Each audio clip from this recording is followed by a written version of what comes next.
Garoppolo keeps. Throws, got hit, up for grabs, and picked by Taylor Rapp.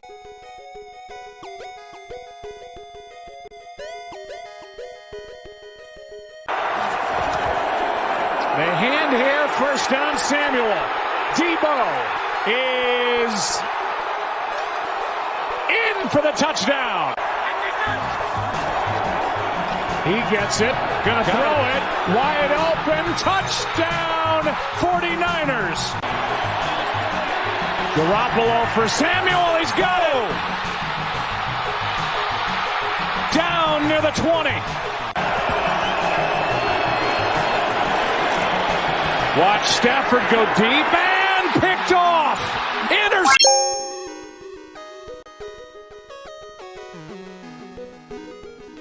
Do they? Yes, I know my intro may be a week or two outdated for now, but for longevity reasons, I thought it was a little bit better than my other planned intro, where I compare Deebo Samuel to SpongeBob. Don't worry, that will be later in the video, but for now, my name is RZFL Sports, and today we're here to talk about one of the most explosive players in the National Football League currently, in Deebo Samuel. Make sure you leave a like and subscribe for future football and sports content. If you want to go ahead and support the RZFL brand, go check out Fruit Conference Wiffle Ball, and more importantly, our latest curated Spotify playlist for 116 Day. Links to both of those will be in the description. If you need some fire music, I definitely recommend you check that out. But that's what we got going on right now. Let's go ahead. I know I've been yapping a lot. Let's go ahead and start talking about Deebo. In Week 18, the 49ers did the improbable and shocked the Los Angeles Rams in an epic come-from-behind 27-24 victory in overtime.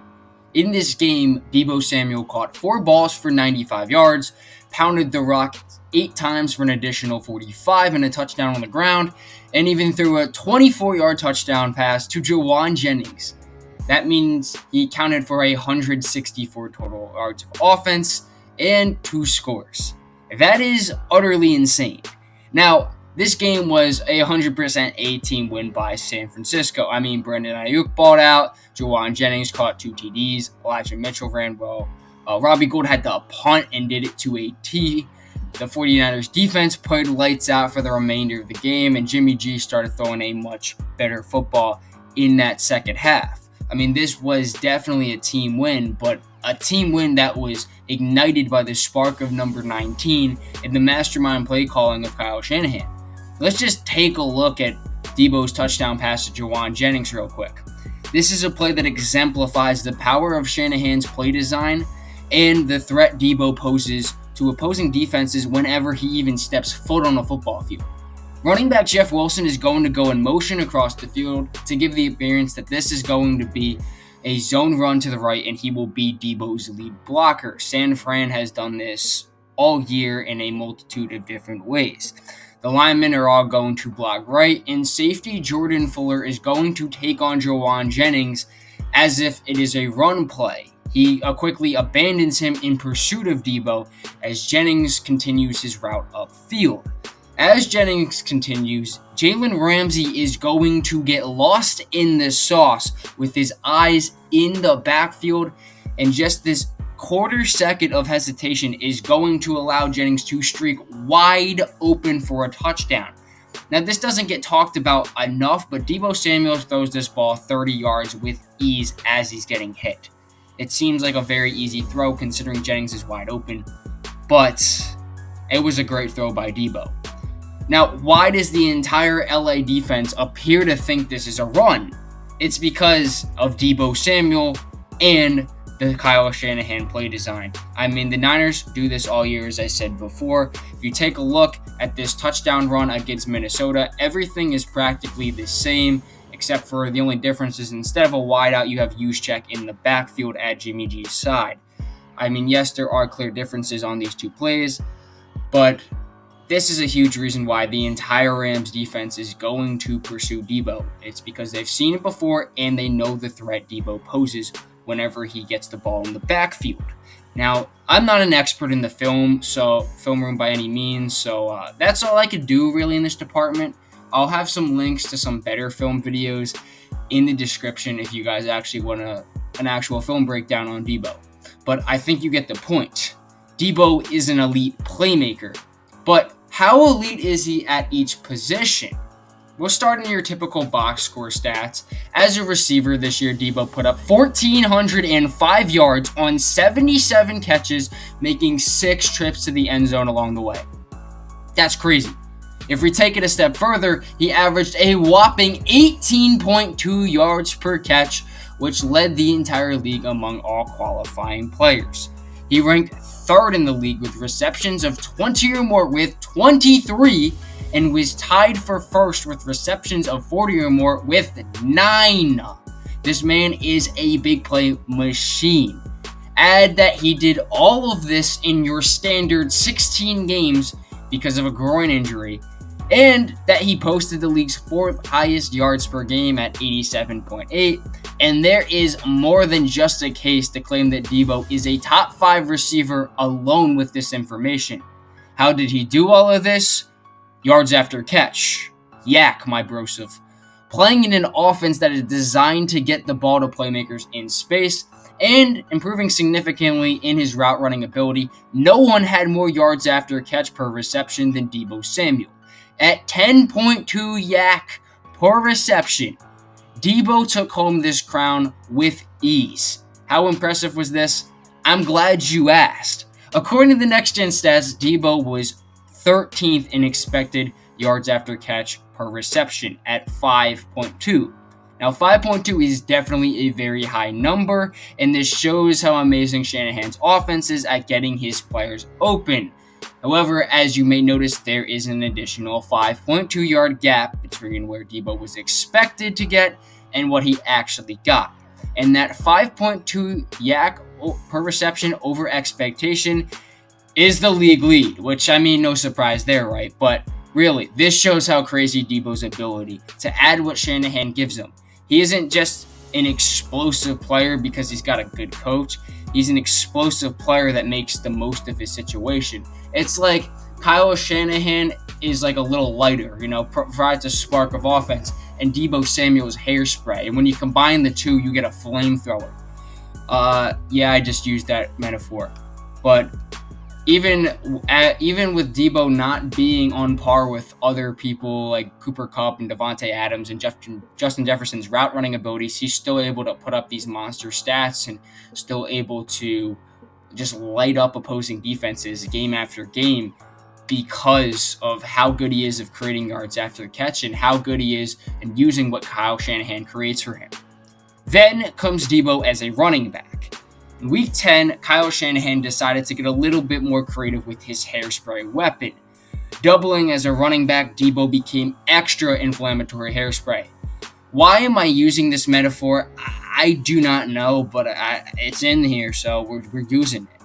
Anyway, Shanahan unlocked a real weapon when he decided to use Deebo in the backfield. We saw Deebo take handoffs before all the time in his first couple of years and earlier in this season, but we really hadn't seen this too often. And when he put Deebo in the backfield, oh boy.